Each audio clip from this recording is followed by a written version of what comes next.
এক সপ্তাহের জন্য ছুটি দেয়, এক সপ্তাহের জন্য তাদের নামাজ মাফ করে দেয়।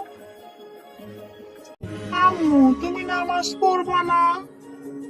নামাজ তো পড়বো, তুমি গিয়ে পড়ো, যাও। কোথায় নামাজ পড়ো? আমি দেখতেছি তুমি আজকে 2 দিন নামাজ পড়ো না। কখন নামাজ পড়বা? আমার সময় হলে আমি নামাজ পড়বো, তুমি পড়ো, গিয়ে যাও। তুমি নামাজ পড়ো না কেন? নামাজ পড়ো না, চলো নামাজ পড়তে চলো। আরে বেটা যাও তো, আমার সময় হলে আমি নামাজ পড়বো, আমি এখন পড়বো না। কেন নামাজ পড়বো না? আল্লাহ মেয়েদেরকে এক সপ্তাহের জন্য ছুটি দেয়, এক সপ্তাহের জন্য তাদের নামাজ মাফ করে দেয়। আর আমাদেরকে মাফ করে নাই? না, ছেলেদেরকে মাফ করে নাই, মেয়েদেরকে মাফ করছে। কেন মাফ করে নাই? আম্মু জানি না, কত প্রশ্ন করে ছেলেটা, যাও তো নামাজ পড়ো, যাও।